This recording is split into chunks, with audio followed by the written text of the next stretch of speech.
Olá, boa noite. Começamos mais um podcast Evangelizare. Sou o Daniel. E eu sou a Anice. Então, queremos agradecer primeiramente aos nossos patrocinadores, né? Ao nosso patrocinador, que ainda que não temos tantos, né? Giganet, a melhor internet da região, com certeza, a Giganet. Muito obrigada pelo patrocínio. Pelo patrocínio, pelo apoio, né? E continue nos apoiando aí. Isso aí, porque e quem quiser também apoiar, né? Pode entrar em contato com nós nas redes sociais. Muito bem. Pode curtir nossas páginas, seguir, compartilhar. Estamos com a novidade agora, estamos no TikTok também. Né? Agora já temos vídeos até no TikTok. Muito obrigado. Então, vamos lá, Nice. Quer passar o telefone também? Tá na tela ali. Ok. É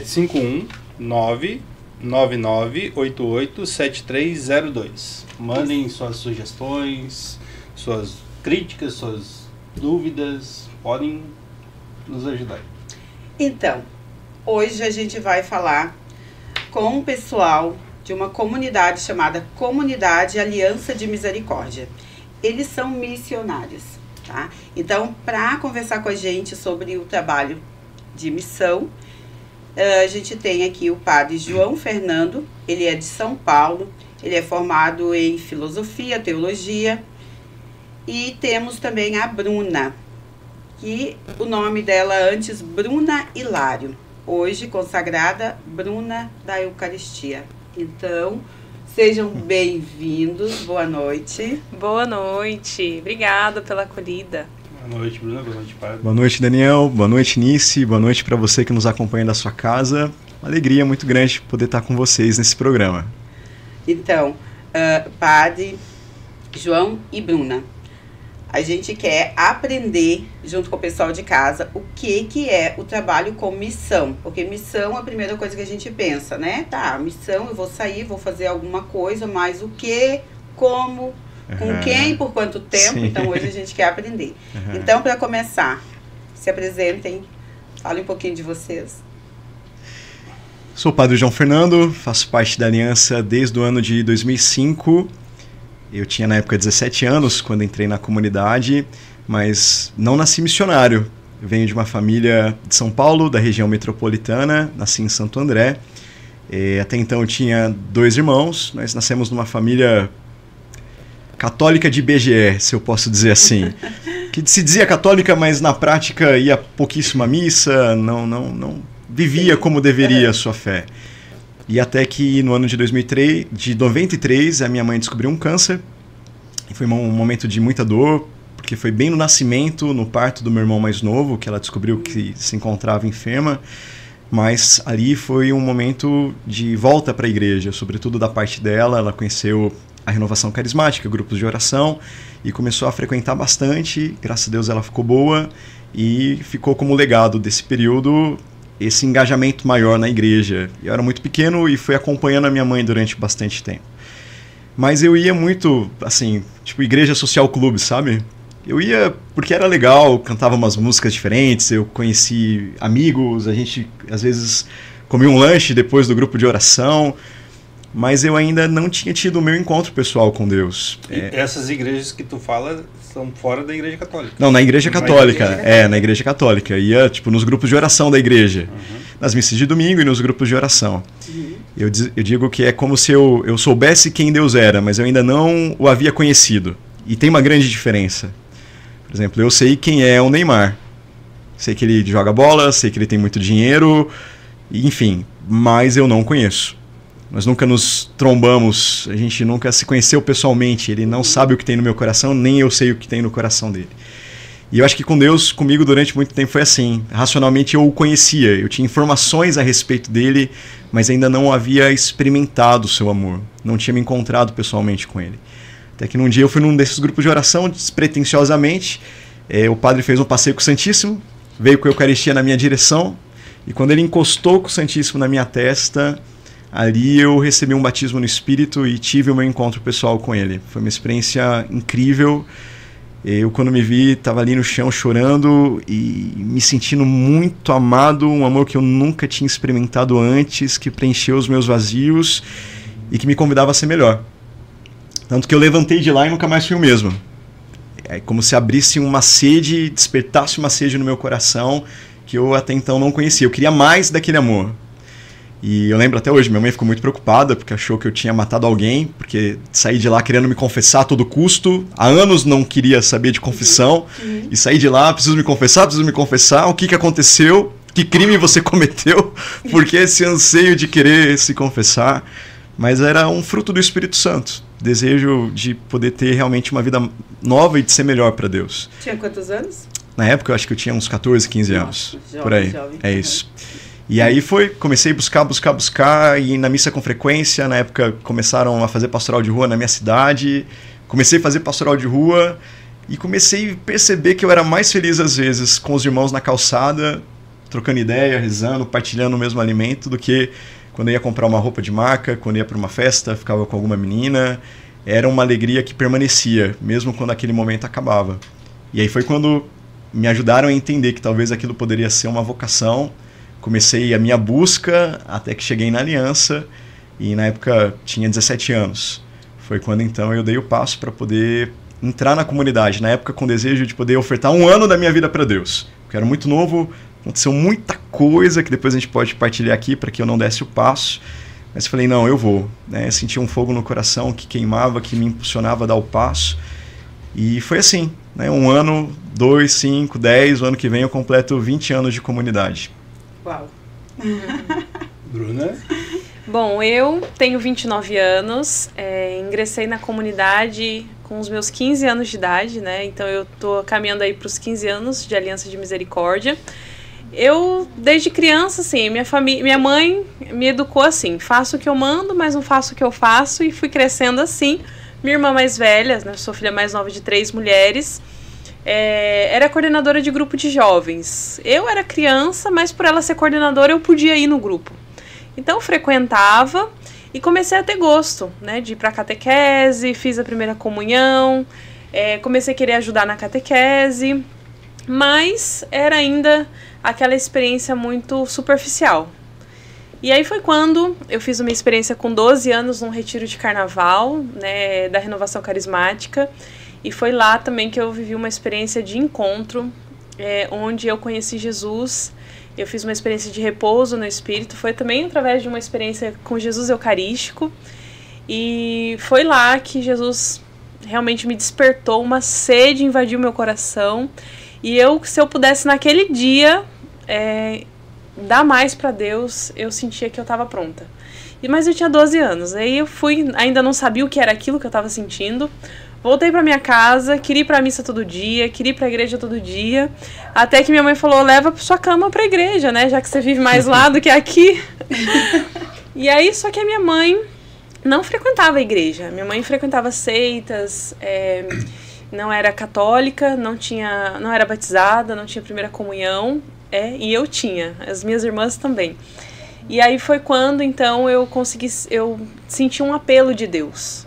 E o grande anseio do meu coração era não dar a minha vida apenas para Deus, mas dar a melhor parte dela. E para mim a melhor parte era a juventude, que eu estava ali com uma sede, né, com muita energia. Então, depois eu conheci a Aliança de Misericórdia através de uma missão que a gente estava fazendo numa área de periferia chamada Favela do Moinho, em São Paulo.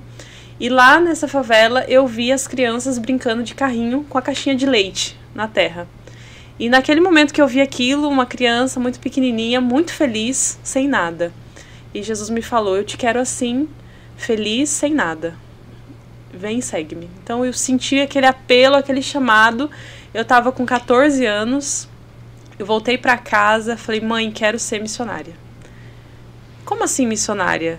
Eu falei, eu quero deixar tudo. De jeito nenhum você não vai. Mas eu posso aprofundar aqui depois. Acabei indo para a comunidade com os meus 15 anos, a minha mãe foi comigo, a minha irmã do meio também. Foi quando a minha mãe fez a experiência dela de conversão, então eu sinto que Deus me chamou para também salvar a minha família, né? Minha mãe fez a experiência dela, foi batizada naquele ano, fez primeira comunhão. Hoje a minha mãe é católica, sim, fiel, de missa, de pastoral, paroquial, né? Então, graças a Deus. Então esse é um pouquinho de mim, é isso. Então, deu para sentir, né? Bastante. Deu pra sentir. Vocês estão vendo que Hoje é hoje. vai... Tem muita coisa, assim, que eu quero perguntar. Já tô... Antes, então, de nós... Eu tô eufórica. Estamos cheios tá? de dúvidas Então... e perguntas. Para nós conhecer, então, o assunto. O assunto, que eles porque estão trazendo para cá, eles... Tu ouviu bastante a palavra missão, Missão, né? né? O padre nos trouxe um videozinho ilustrativo, né? Isso é um vídeo institucional que apresenta um pouquinho do trabalho da Aliança de Misericórdia. A comunidade que no próximo ano completa 25 anos, é o nosso primeiro jubileu. E ela é muito grande, são muitos trabalhos, muitas frentes. É às vezes até difícil de poder, em poucas palavras, apresentar a dimensão do carisma e da própria comunidade. Por isso o vídeo pode ser um bom recurso, é uma síntese um pouquinho daquilo que a Aliança realiza. Então, vamos lá. Produção, quando Vamos conhecer e aprender um pouquinho.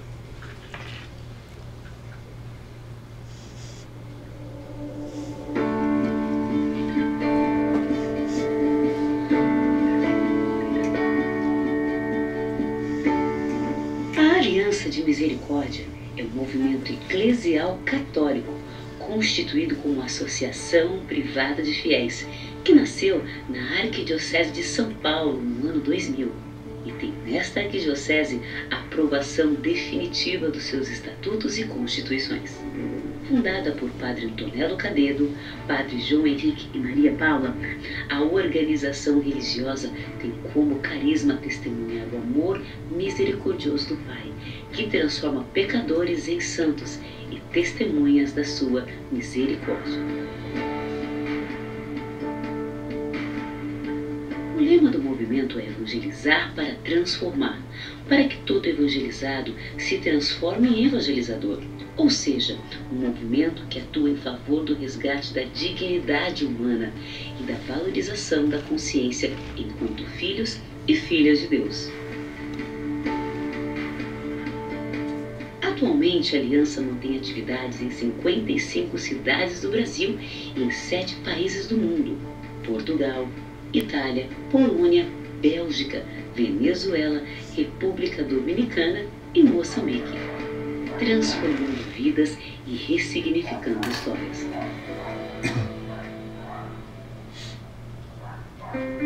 Para cumprir sua missão, promove, realiza e administra obras e iniciativas nos âmbitos da evangelização, promoção humana, assistência social, artes, cultura, educação, saúde, esporte e meios de comunicação social. Como família, é formada por clérigos, leigos, celibatários, solteiros e casados, distribuídos nos seguintes elos: comunidade de vida, comunidade de aliança, amigos missionários, filhos da aliança e participantes. De modo especial, os missionários de vida assumem 3 diferentes formas de pobreza e de vida fraterna, ou 3 rostos de um único ícone da misericórdia divina. A Fraternidade Belém, como os pobres, está presente em evangelização de rua, presídios, vilas, favelas e cortiços, compartilhando e sofrendo de igual modo com a realidade de cada irmão necessitado. A Fraternidade Cenáculo, para os pobres, possui um sentido espiritual, revela a essência de uma comunidade carismática que tem sede de anunciar Jesus aos mais necessitados. E a Fraternidade Nazaré, com os pobres, acolhe pessoas em situação de vulnerabilidade social, oferecendo a elas uma oportunidade de convívio digno e saudável. Assim, por seu carisma, a Aliança é chamada a ser ponte de misericórdia entre todos, pobres e ricos, centro e periferia, dimensão carismática e libertadora, vida de oração e ação, homens e povos até os confins do mundo.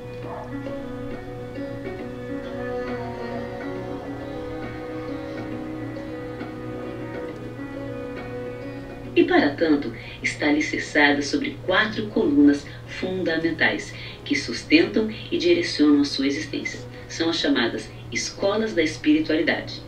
A primeira delas é a escola do Espírito Santo, que reconhece o próprio Espírito de Deus como protagonista de toda a missão da Aliança. A segunda é a escola da palavra, que autentifica o Evangelho de Jesus Cristo como primeira e única regra de vida da organização. A terceira é a escola de Maria, que sob o título de Imaculada do Espírito Santo, além do modelo de vida cristã, torna-se mãe e fundadora de todo o movimento. Por fim, a quarta e última escola é a escola dos pobres, de quem Jesus revela um verdadeiro magistério, pois deles aprendemos a nos alegrar com pouco, apreciar tudo, a partilhar cada coisa, a agradecer e a pedir perdão, a recomeçar sempre com humildade, com um coração de criança. Tudo isso faz com que cada membro da Aliança de Misericórdia deseje se tornar um mendigo do amor, necessitado do irmão para ser verdadeiramente livre do seu orgulho. Afinal, cada homem tem uma ferida para ser curada, uma vergonha para ser abraçada, uma dignidade para ser resgatada, uma miséria que invoca misericórdia. Aliança de Misericórdia. Evangelizar para transformar.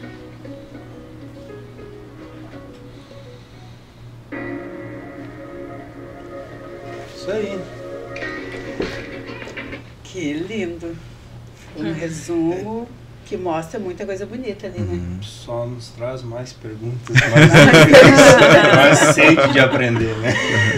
Sim, até porque, olha, é a primeira vez que eu conheço um padre que não é padre de paróquia. Uhum. E olha que eu conheço muito padre, a gente conhece muito padre, né? Padres incríveis, com muitas histórias bonitas. Mas vocês então fazem um trabalho diferente, um trabalho de missão. O que é missão? O que vem a ser um trabalho missionário? Qual é o objetivo o que é sair em missão? Eu acho que para isso não tem como deixar de poder fazer menção à palavra de Deus, porque quem nos enviou em missão foi o próprio Jesus. Ele que depois da sua ressurreição aparece aos apóstolos e diz: ide por todo mundo e a todos pregai o evangelho.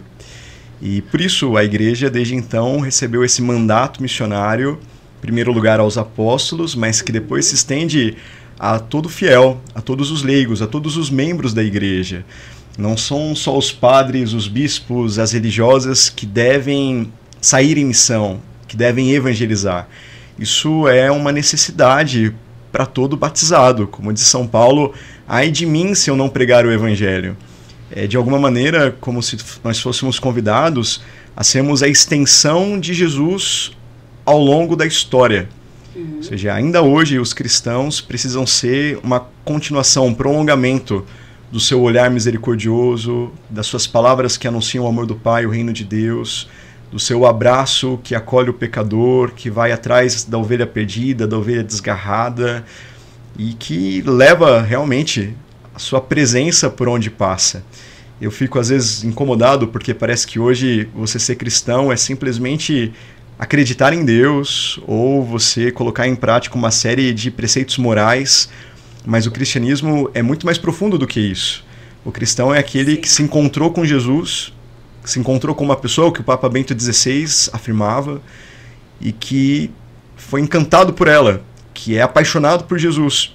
E quando a gente ama, geralmente nós nos tornamos parecidos com quem amamos. Não sei quantos anos de casados vocês têm. 18 anos. Não sei se vocês podem dizer isso, mas dizem as pessoas com bastante tempo de casados que às vezes vocês vão pegando a mania um do outro, os gostos vão se tornando parecidos e assim por diante. É verdade. E essa é a meta, na medida em que nós somos apaixonados por Jesus, e eu devo me tornar um outro Cristo. Esse é o cristão, não só aquele que acredita em Jesus, mas que deveria reproduzir a sua mentalidade, o seu olhar para a realidade, que deveria reproduzir o que Jesus diria em cada momento, o que ele faria em cada situação. Ele é o novo Adão. Ele é a imagem do homem perfeito, ele é o nosso manual de instrução. E justamente ele veio para que em tudo cumprisse a vontade do Pai. Jesus veio para nos salvar, morrendo na cruz em nosso lugar, mas ele também veio para trazer o reino de Deus para essa terra. Isso é uma coisa que eu fico encantadíssimo, porque se Jesus viesse só para nos salvar, então pronto, vamos morrer todo mundo e ir para o céu. Exatamente, o que a gente está fazendo? Né? Então, a gente está perdendo tempo. Mas é isso, nós o amamos tanto, queremos tanto o reino de Deus, que enquanto Jesus não volta para estabelecê-lo plenamente, ou enquanto não morremos para termos acesso aonde Deus habita plenamente, nós queremos fazer da terra um lugar mais parecido com o céu. Isso é o reino de Deus. Jesus veio para fazer da terra um lugar mais parecido com o céu. A gente sabe que ainda não de forma plena, por causa do pecado original, das imperfeições da existência humana, mas o máximo possível o cristão precisa arregaçar as mangas para fazer desse lugar um lugar mais parecido com a eternidade. Então, por isso, para mim, missão é você poder colocar em prática concretamente aquilo que Jesus viveu e aquilo que ele pregou. E Jesus veio em missão para instaurar o reino, foi primeiro missionário, enviou os discípulos, e a palavra também vai dizer que ele enviou 2 a 2 aonde ele mesmo devia ir. Então nós, como Carisma Aliança de Misericórdia, escolhemos ser expressão do coração de Deus. Então, conhecendo o coração de Deus, nós somos aqui na Terra essa expressão desse apelo, desse anseio pelas almas, dessa sede pelas almas, e por isso que a evangelização está tão forte. Não tem como falar de Aliança de Misericórdia sem falar de evangelização, e não tem como falar de evangelização sem falar para nós o nosso carisma, né? Eu acredito que o Padre João viveu isso, eu vivi, mas quando eu conheci a Aliança de Misericórdia era como se estivesse falando da minha identidade ali. Falei, meu Deus, está falando de mim sem me conhecer, né? Eu me vi no carisma. E é isso, a vida missionária mesmo, muito viva. Então, desde o início, você já foi chamada, o teu desejo e o desejo do senhor também, como padre, foi de fazer como Jesus, de ir ao encontro dos pobres e ajudar? Eu não. Não? Não. É uma coisa meio doida, assim, porque logo que eu fiz minha experiência pessoal com Jesus, eu fiquei apaixonado por ele. Sim. Eu queria mais dele na minha vida, eu queria experimentar mais do amor dele, eu queria ser santo, eu queria ir para o céu. E por isso eu comecei a procurar vários lugares onde de repente isso pudesse ser possível, ser vivido, ser experimentado. Conheci várias comunidades, fui conhecer a diocese, outros carismas. E aí quando eu cheguei na Aliança, a Aliança nasceu no ano 2000, eu cheguei em 2004, a comunidade estava nascendo, era tudo muito simples, muito rústico, muito pobre. Mas quando eu entrei na comunidade e vi a vida dos missionários, uma vida de pobreza, de simplicidade, mas ao mesmo tempo o brilho nos olhos que eles tinham, a alegria que eles carregavam, as partilhas das evangelizações, o quanto que eles faziam o bem na vida das pessoas, mudando a história de tanta gente. Quando eu vi que ali o evangelho não era só anunciado, era vivido na prática. Eu já frequentava outros grupos, outras comunidades, que às vezes você via ali confusões, desentendimentos, ninguém pedia perdão, um querendo ser melhor que o outro. Não que isso não exista, né? Porque faz parte ali da nossa humanidade marcada pelo pecado original. Mas, por exemplo, eu lembro que quando eu cheguei numa missa, no ato penitencial, eu vi um missionário saindo do lugar e indo pedir perdão para o outro. Porque a palavra diz que se você tem algo contra o seu irmão, não faça a sua oferta no altar. Primeiro se reconcilia, depois você faz a sua oferta. E às vezes isso entra por um ouvido e sai pelo outro. A gente finge que não é com a gente, né? A gente gosta de ouvir, mas na hora de colocar em prática nem sempre é tão fácil. E ali eu fui vendo a palavra sendo colocada em prática, ela se encarnando verdadeiramente. E aí eu falei, e é isso que eu quero. Eu quero buscar Deus dessa forma. Eu quero ser feliz como eles são felizes. Eu quero me unir a Deus dessa maneira. E aí depois, como consequência, surgiu o desejo pela evangelização. Porque eu sempre fui muito introspectivo, muito tímido, muito inseguro. Entrei um menino com 17 anos na comunidade e para mim era bem complicado, por exemplo, estar à frente e falar em público. Muitas vezes eu até achei que não ia conseguir ser padre por causa disso. Porque toda vez que eu precisava me expor, me dava um pânico, um frio na barriga, enfim, eu travava.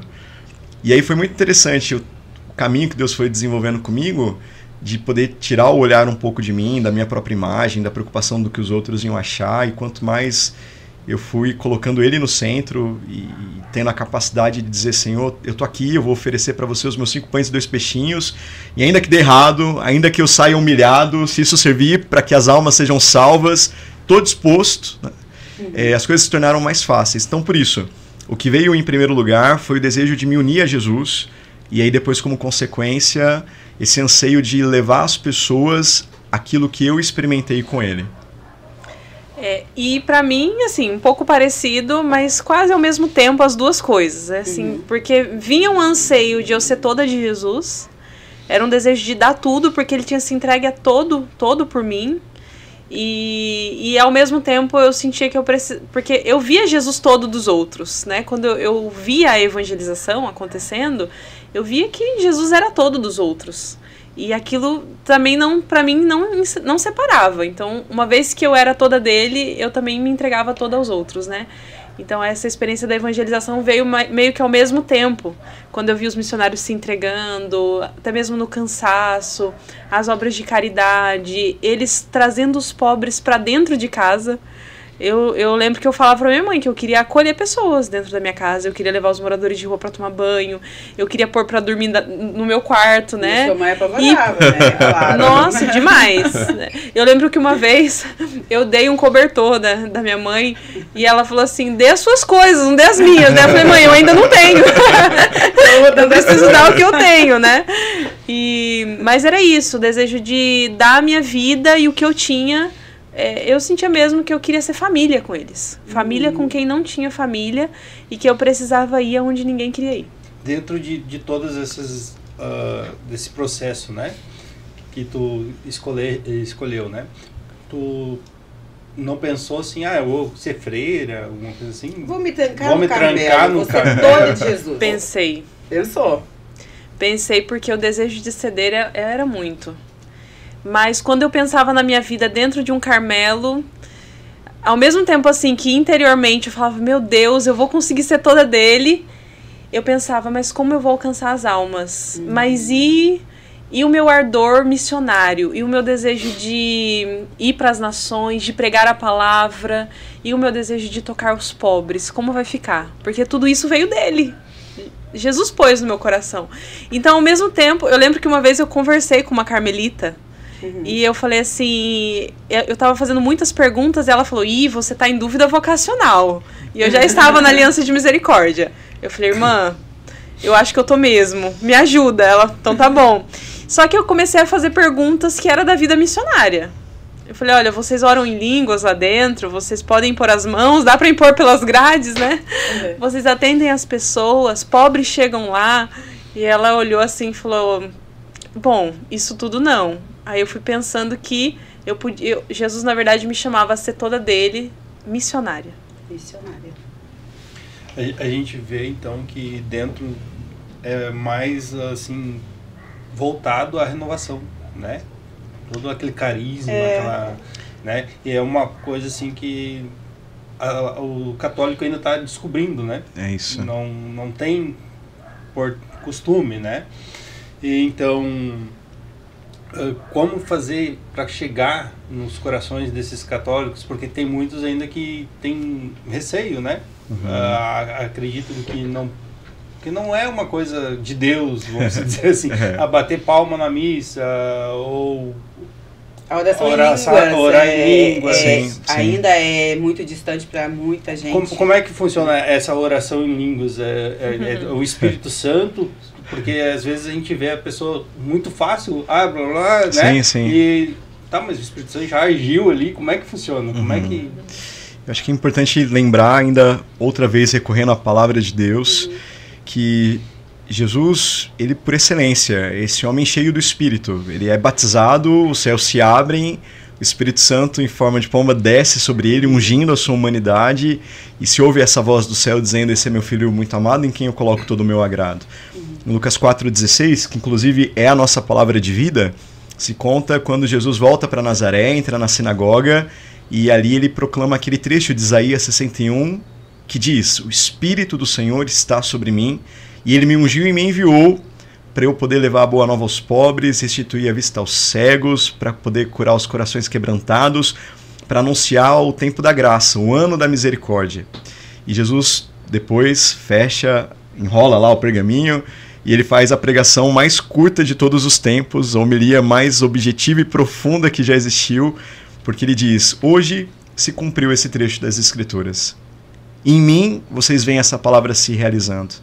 E é isso, tudo que Jesus faz ali ao longo dos evangelhos, a boa nova proclamada, o bem realizado, os demônios expulsos, ele faz na força do Espírito.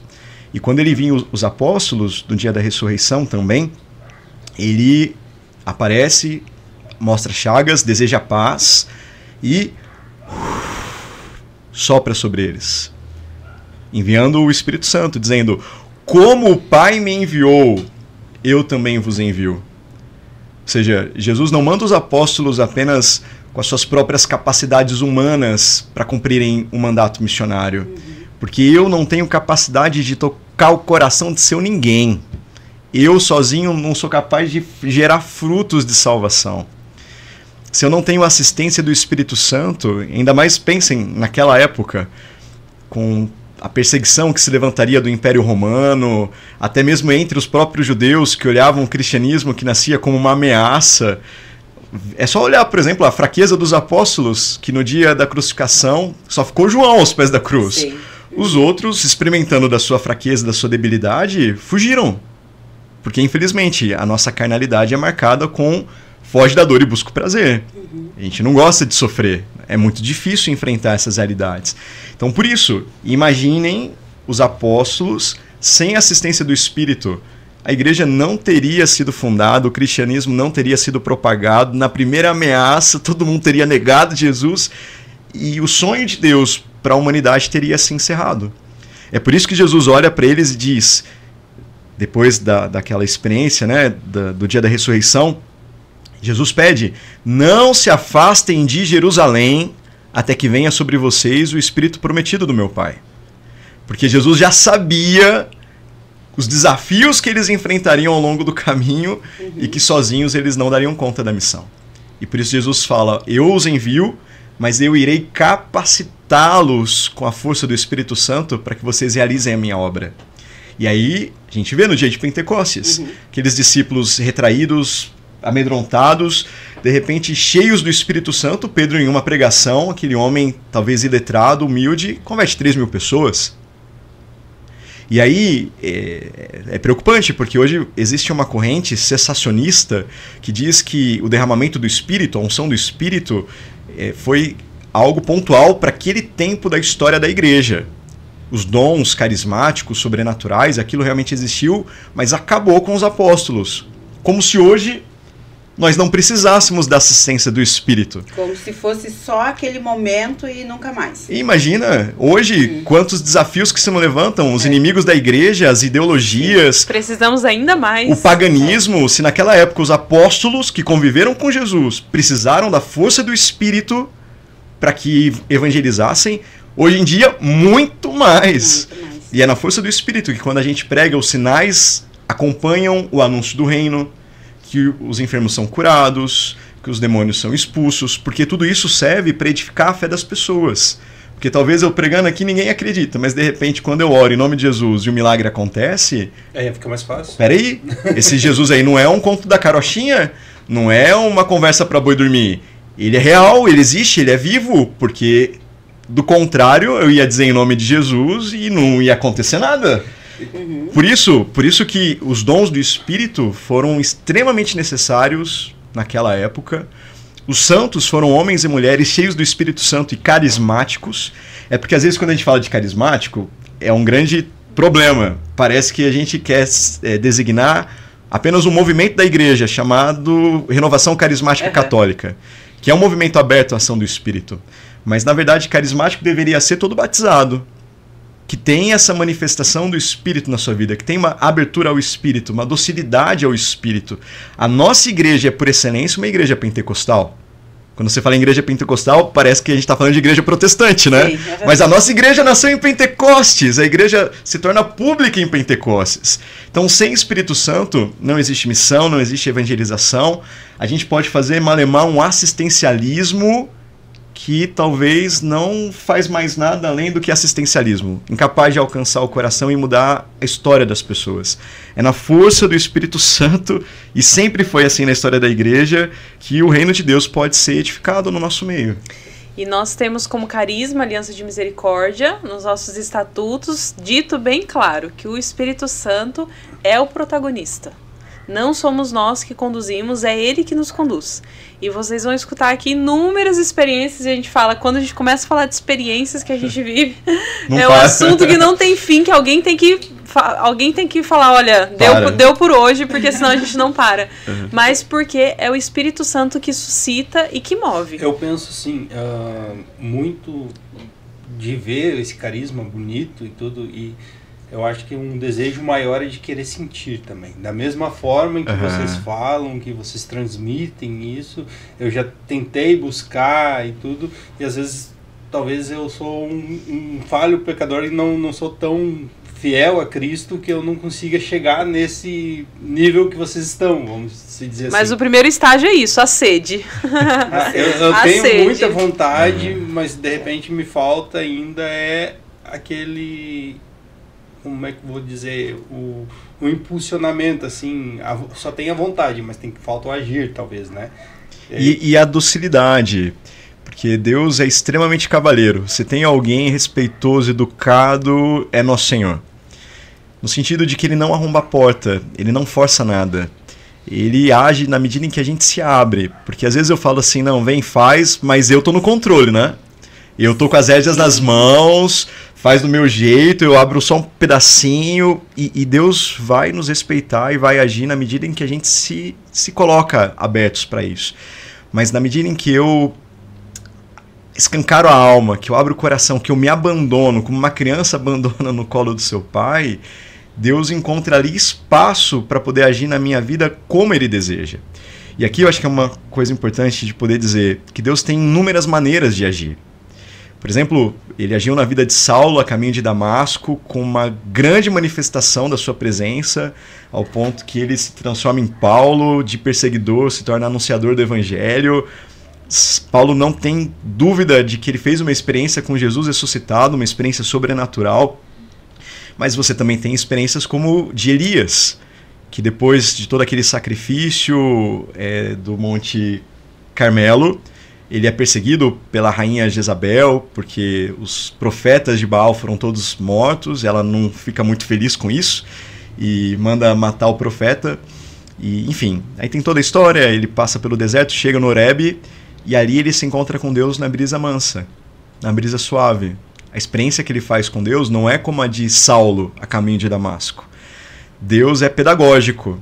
Com cada um ele vai ter uma maneira diferente de poder agir. Cada pessoa vai experimentá-lo de uma forma diferente. Por isso também que é muito complicado a gente... E como tu entender esta forma que Deus vai te usar? Para ti, tu tem já essa clareza, né? Mas para pessoa que nem eu, que tá em dúvida, quer, busca e tudo... Às vezes é muito confuso de tu saber que realmente vem de Deus. Sim. E quando não vem. Sim. Acho que por isso que é importante cultivar sempre mais uma intimidade com Ele. Às vezes um perigo que eu vejo por aí é que muito facilmente as pessoas caem num ativismo religioso, pastoral. Não que seja o seu caso, viu? É só para poder elucidar. Então a gente vive e quer fazer muitas coisas. Quer servir na paróquia, quer ajudar as pessoas, etc. Isso é muito bom. Mas isso precisa ser sempre um transbordamento de uma intimidade com Jesus. Quando ele chama os apóstolos, a palavra diz que chamou os que ele quis para que ficassem com ele e depois os envia a evangelizar. Mesmo Paulo, depois da conversão, fica 3 anos ali meio que recolhido, fazendo experiência com Jesus, para depois ele transbordar. E às vezes, num ímpeto de querer fazer o bem, as pessoas não cultivam tanto a sua vida interior, a sua vida espiritual, coisas, né? A sua vida de oração.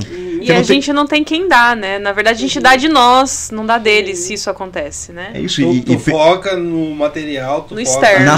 Na ação, é isso. Porque íntimo. Eu não posso amar quem eu não conheço. E eu não conheço com quem eu não convivo.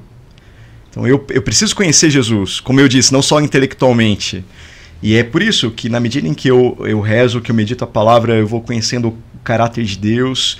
Na medida em que eu me coloco ali recolhido, fecho a porta do meu quarto e vou dialogando como alguém conversa com seu amigo, a gente vai crescendo em amizade, em intimidade. E aí eu vou percebendo que quando Deus fala comigo, eu tenho paz, eu reconheço, eu vou passando a reconhecer o timbre da voz dele. Por exemplo, se você estivesse aqui e a Nice chegasse no corredor e começasse a falar alto, você poderia nem vê-la, mas você ia saber que era ela, é ou não é? Sim. E ainda mais se você estivesse há muito tempo longe, com saudade, o coração já ia bater mais forte, né? É meu amor que tá chegando. E com Deus é a mesma coisa. Na medida em que você vai crescendo na amizade com Ele, pela meditação da palavra, pela vida de oração, é como se aos poucos você fosse adquirindo a capacidade de reconhecer o timbre da sua voz. A palavra fala isso, que Ele é o nosso bom pastor e que as ovelhas conhecem a sua voz. E é a experiência mesmo. Quando você tem um grupo de ovelhas, se o pastor chama, elas aproximam. Se você faz o mesmo barulho que o pastor faz, elas não se movem.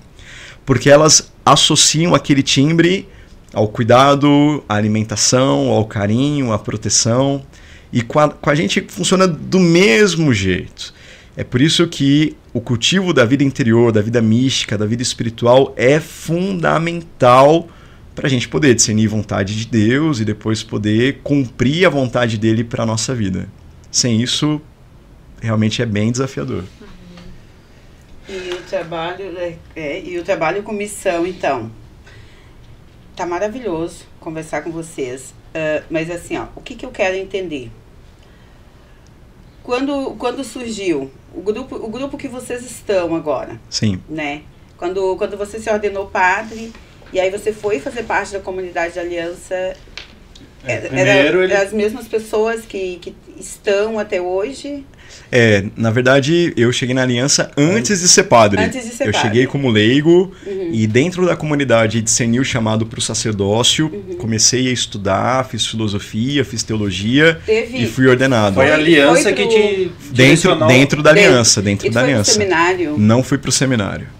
E pode não ir para um seminário? Pois é, geralmente a formação de seminarista se dá no seminário, mas junto com as dioceses onde nós estamos, sempre são firmados contratos e nós estudamos geralmente nas instituições das dioceses, mas somos liberados para estarmos dentro da comunidade. É como se dentro da comunidade fosse a nossa casa de formação para seminaristas.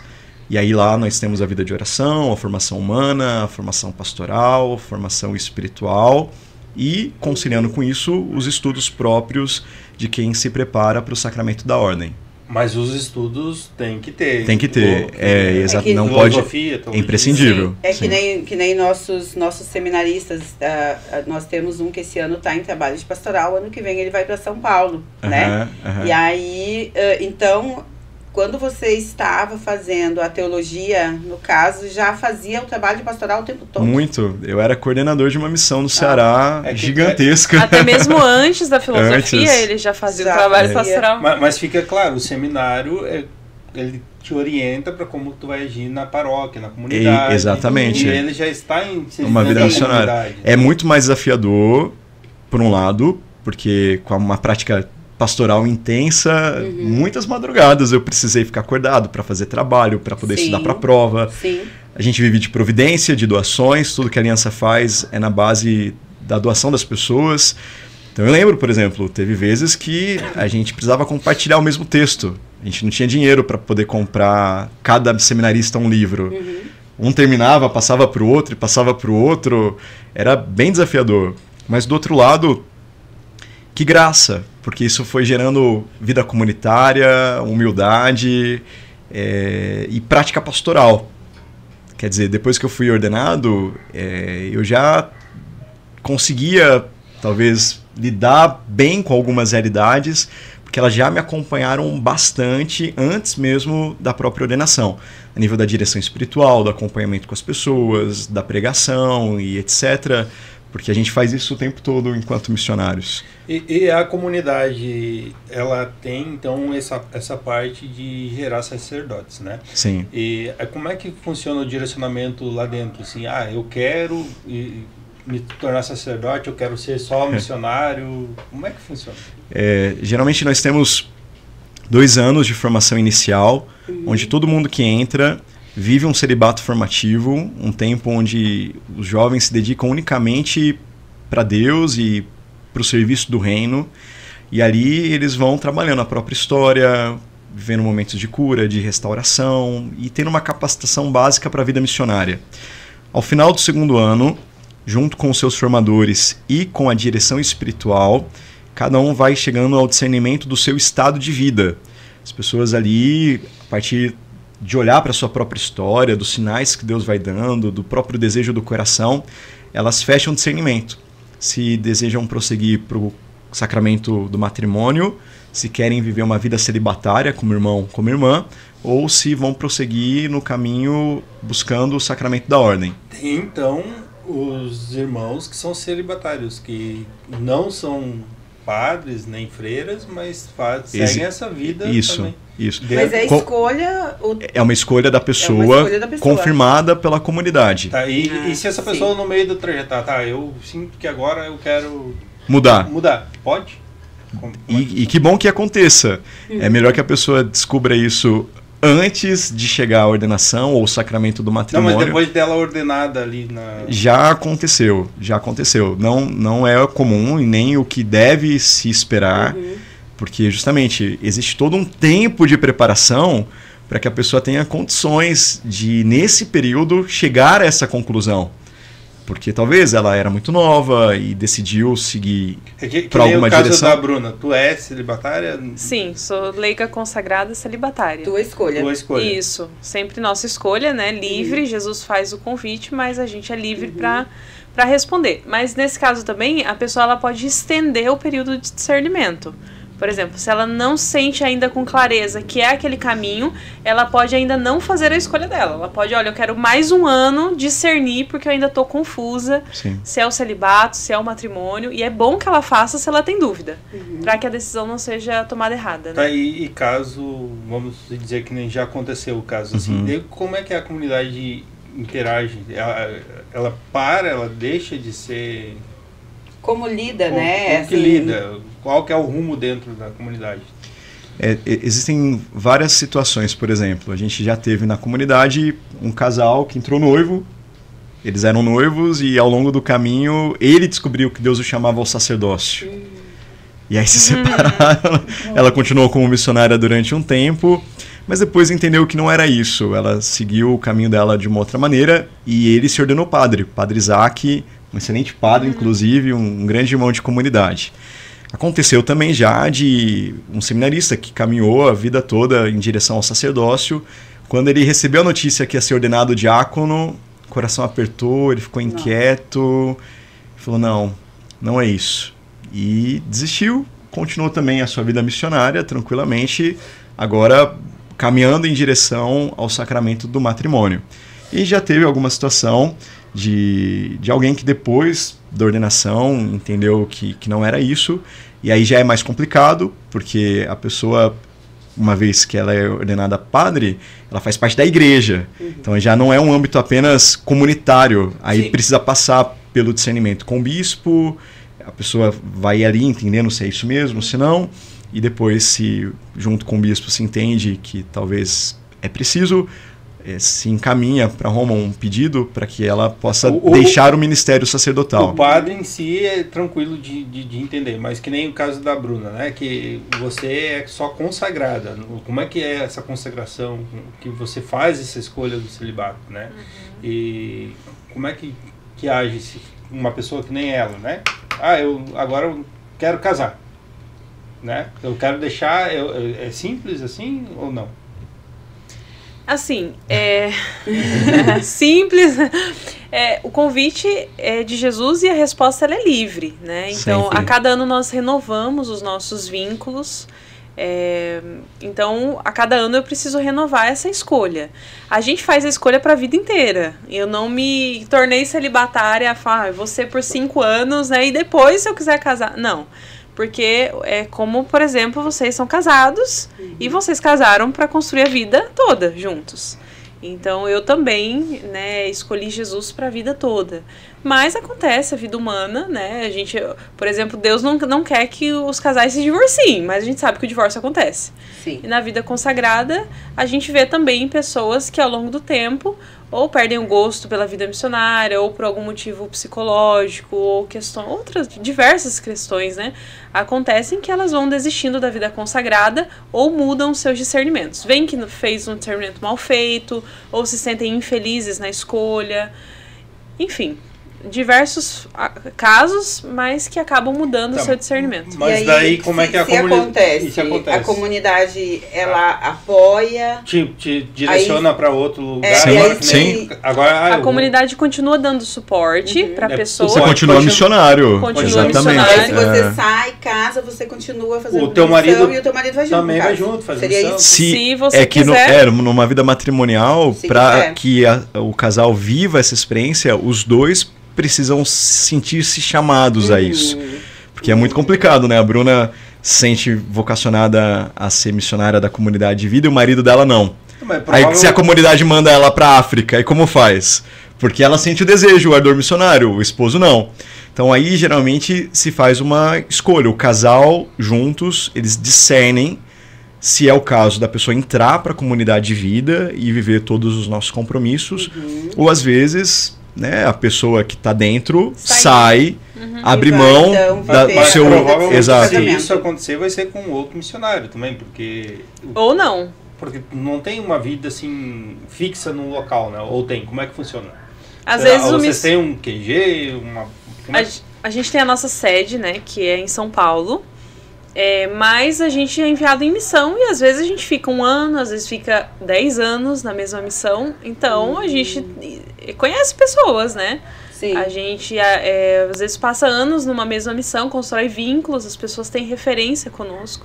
Então às vezes acontece de um missionário de dentro conhecer uma pessoa de fora, eles se apaixonam e às vezes essa pessoa de dentro ela precisa sair porque aquele de fora não se identifica com a vida interna. E ali, com tranquilidade, eles vão fazer um discernimento. Alguém vai ter que ceder. Mas é claro que assim, dentro como nós somos uma associação privada de fiéis, uma nova comunidade com vários estados de vida, eu tenho muito mais flexibilidade para mover um celibatário, uma celibatária e um padre, do que uma família. Porque você tem ali um casal missionário, mas os filhos estão nessa vida, mas não escolheram por essa vida. E por isso, quando a comunidade movimenta um casal, é com muito mais prudência e discernimento. As mudanças de um casal missionário, elas são menos frequentes, porque, sobretudo em relação aos filhos, existe uma necessidade de uma maior estabilidade. Escola, exatamente, amigos. Exatamente. Então, existe até uma mudança de missão, mas com muito mais zelo, com muito mais tato, dialogando muito mais com a família para ver se aquilo é o momento ideal, se é possível. Agora com a gente não. Eu tenho que estar com a minha mala pronta. A comunidade pode hoje me ligar e falar, olha, existe uma necessidade na Bélgica, a gente precisa que você esteja lá no próximo mês. E aí eu tenho pouco tempo para me despedir de todo mundo, arrumar minhas coisas, vida nas costas e parte. Já era. Foram para muitos lugares em missão? Muitos. Tá, mas antes disso, como que funciona então a missão de um casal? Da comunidade de vida? Isso, como eles não têm essa mobilidade toda, né? Sim. Qual que seria essa missão deles, né? Eles têm a sua casa, própria. Exatamente, mas com momentos ao longo da semana de vida comunitária. De oração comunitária, de formação comunitária e de evangelização comunitária. Então, geralmente, sempre ao longo da semana tem algum momento à noite de evangelização. Nos finais de semana também tem sempre ali um momento para que eles fiquem com a família, porque a primeira missão de um casal são os seus próprios filhos. Mesmo de um casal missionário, é muito ruim se de repente, por causa da missão, eles começassem a não exercer os seus papéis de pai, de mãe, de cuidado com os filhos. A primeira missão de um casal missionário é que a sua família esteja bem. E aí depois todo o tempo que sobra é dedicado à evangelização. Então eles também vivem ali de providência como toda a comunidade, a gente partilha das doações que chegam e eles vão fazendo esse trabalho. Dependendo do lugar que estão, por exemplo, tem casais nossos que ajudam nas casas de acolhida, ou no acompanhamento de outras famílias, de outros casais, na pregação, na condução de retiros, que ajudam a comunidade em funções administrativas ao longo da semana. Então depende muito de quem é a pessoa, a capacitação dela, onde ela se encontra em missão, qual a necessidade daquele lugar, e aí ela realiza a sua responsabilidade em primeiro lugar para sua casa e todo o tempo que sobra ela dedica para a missão. E a missão... Desculpa. E uma vez que o casal é chamado à comunidade de vida, ele também faz o seu compromisso de vida de oração diária, de 1 hora de adoração eucarística, comunhão diária, oração do Santo Terço, meditação da palavra. A meditação da palavra é o casal, que é a experiência que nós vivemos como comunidade de vida. Então vocês têm todo um programa. E a comunidade tem muitos membros? Vocês são muitos? Hoje eu peguei aqui os números, porque são... às vezes muda bastante de um ano para o outro. São os números mais recentes, esses. Exatamente. Cadê aqui? E enquanto eu procurei, eu vou te fazer outra pergunta. Tu respondendo. Manda. Tá. A gente falou dos casados. E a gente vai querer também que vocês expliquem a missão de vocês. Como que é o trabalho de vocês agora. Tá. O que é essa evangelização que vocês fazem a fundo? Né? O que vocês estão fazendo hoje aqui no Rio Grande do Sul? Vocês, muito bom. Né? Então... nós somos o padre, né? Padre, pertencente à igreja, mas eu, celibatária, nós temos essa capacidade de locomoção maior, porque não temos a nossa família física ali, né? Os nossos filhos, então... assim como Jesus enviou os apóstolos, então o nosso sentido aqui, né, de consagrados mesmo, é essa implantação do reino.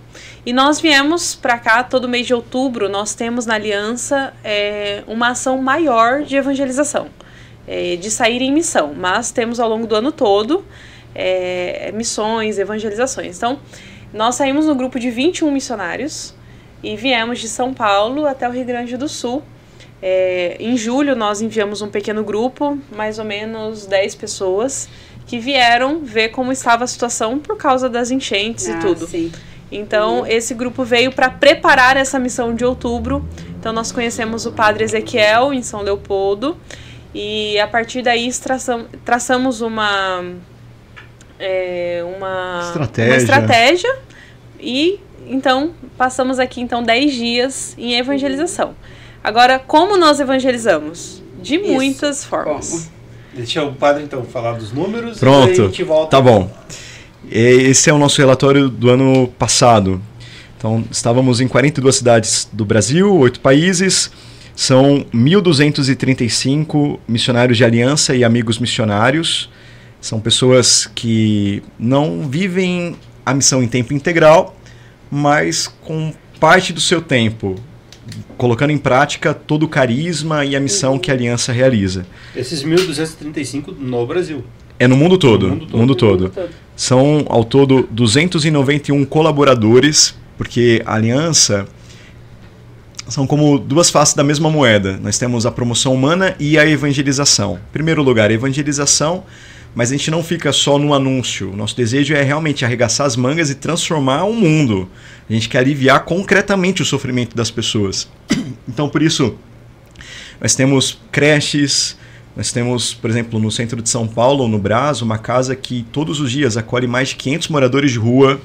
E ali a gente oferece roupa, banho, atendimento médico, atendimento de dentistas, assistente social, momentos de evangelização. A gente tem um curso técnico para poder capacitá-los para se tornarem técnicos em eletrônica, e é muito bacana porque alguns saem de lá já empregados e conseguem sair da rua.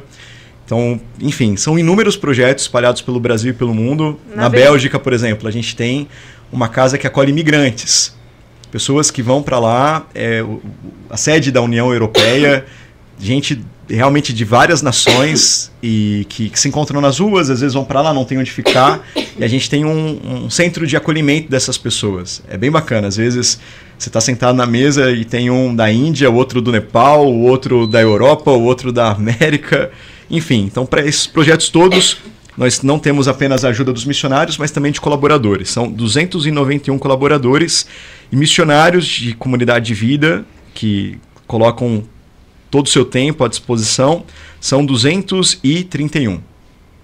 271. Exatamente. Em 29 fraternidades. Nossos QGs, Centros de Evangelização. Temos também uma casa na Venezuela, onde nós temos comedouros, né? E a gente acolhe, recebe crianças diariamente, e muitas vezes aquela criança é a única refeição do dia dela. É na nossa casa. Então, se não estivéssemos a casa, possivelmente Sim. a criança morreria de fome. E vocês vieram agora, esse grupo, 21 pessoas do Rio Grande do Sul. Qual era a missão de vocês aqui? Cumprir a vontade de Deus, nos colocar à disposição do Padre para aquilo que fosse preciso. Então, por exemplo, nós estamos ao longo desses dias fazendo um cerco de Jericó, todos os dias à noite, celebrando as missas, clamando pela graça de Deus, mas ao longo do dia nós estamos fazendo evangelização porta a porta, sobretudo nas áreas mais periféricas da paróquia, e tem sido uma experiência muito bonita de poder bater nas casas, de entrar, de poder rezar com as pessoas, de poder convidá-las para voltarem à igreja, para estarem mais próximas, mais engajadas. Nós fizemos já evangelização na rua, nas madrugadas, com os Anjos da Madrugada aqui de Novo Hamburgo. Foi uma experiência bem bonita de poder encontrá-los, de abordá-los, evangelizá-los, rezar por eles. Depois, nesse dia, nós também dormimos na rua. É uma experiência que a gente faz já desde o começo da comunidade, que visa criar um vínculo maior com essas pessoas. Elas são muito feridas na experiência dos relacionamentos. Aqui mesmo a gente conversava com um rapaz que veio parar na rua porque tinha sido abandonado pela esposa, pela companheira, entrou em depressão e por isso acabou chegando nessa situação. Então, quando a gente faz essa experiência, o desejo é esse, de poder fazer amizade, para depois, com a abertura do coração, chamá-las para saírem das ruas e irem para alguma das nossas casas ou para outras casas de acolhimento, de recuperação. Aí, aqui, a gente também já fez a evangelização junto com as garotas de programa. Foi ontem, inclusive. Sim, a gente ficou até 2 e pouco da manhã evangelizando em lugares de prostituição, boates, também em São Leopoldo, Novo Hamburgo. E também a gente fez evangelização em lugares de tráfico, com os traficantes mesmo. Entramos nesses lugares e a recomendação de uma pessoa da paróquia foi: não vá nessa rua. E era justamente a rua que a gente queria ir, né? Porque Jesus foi nos piores lugares. Encontra Mateus na coletoria de impostos. E foi uma experiência que a gente fez com uma pessoa, né? O nome dele é Leonardo. A gente pôde encontrar ele no ponto do tráfico. E a gente fez mesmo como a experiência de Jesus com Mateus. Jesus passou, olhou para Mateus, chamou Mateus, Mateus foi e seguiu, né? A palavra diz que ele levanta da coletoria e segue. E a gente falou: Leonardo, você quer vir com a gente? Ele: quero. E literalmente ele falou pro companheiro dele: você segura aí? Ele: seguro, pode ir. E o Leonardo saiu de lá e foi com a gente, não voltou mais para lá. Ele escolheu uma mudança de vida, foi para uma casa de recuperação. E ele está lá agora, lutamos e rezemos para que ele fique bem. E a experiência do Leonardo foi interessante, porque quando ele chegou lá na paróquia, com o rosto abatido, muito sofrido, ele estava bem preocupado por algumas coisas que tinham acontecido. E aí, na medida em que ele foi se sentindo acolhido, amado, ele participou da missa com a gente, tomou um banho, fez uma alimentação, dormiu bem. No outro dia, queria ter as fotos aqui para mostrar para vocês. O semblante dele era outro, já parecia um homem novo. E a força do amor fez com que ele desejasse realmente não voltar mais para aquele lugar de onde ele tinha saído e realmente buscar uma mudança, uma transformação da sua vida. Interessante que a gente saiu da área de tráfico e a gente estava indo para uma casa de família para comemorar o aniversário de 75 anos de uma senhora. E aí, quando ele chegou lá, ele olhou a família, olhou a gente e falou assim: que loucura é essa? E aí olhou para uma missionária e falou: aonde eu tô? Que loucura é essa? Porque ele se viu saindo de uma realidade e indo para uma família. E aí foi quando caiu do bolso dele, né, algumas coisas que ele carregava de uso de drogas. E aí ele já sentiu muita vergonha naquela hora, né? A missionária ajudou a recolher sem ninguém perceber.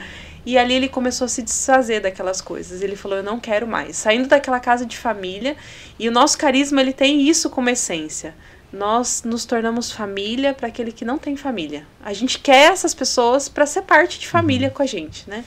E então essa experiência que ele fez, né, de ser família, e isso fez com que ele deixasse aquilo que tinha de pecado e escolhesse uma vida nova. A experiência de ontem também foi muito bonita, da evangelização das garotas de programa. Experiência que começou em São Paulo um tempo atrás, que consiste assim, a gente vai até esses pontos de prostituição e sem nenhum símbolo religioso, né, para lá o carro com 2 pessoas e pergunta quanto custa o programa. Elas falam e aí a gente, tá bom, pode entrar no carro, a gente quer dar para você um programa diferente. E aí, às vezes a gente fala o que é, às vezes não. E quando elas chegam na nossa casa, tem ali uma mesa de café muito bonita, preparada, irmãos para poder acolher, sentar na mesa, olhar nos olhos, tratar como gente, para poder amar. E depois a gente leva para a capela para impor as mãos e rezar por essas pessoas. Diante de Jesus Eucarístico. Garotos de programa, garotas de programa, travestis, todos são necessitados do amor e da misericórdia de Deus. E são experiências incríveis, maravilhosas. Eu vejo que vocês têm muito para contar. Eu não sei como é que tá a tua programação para logo mais. Não, a gente tá tranquilo. Então vamos dar uma pausa. Vamos, ótimo. E daí vamos deixar... Tá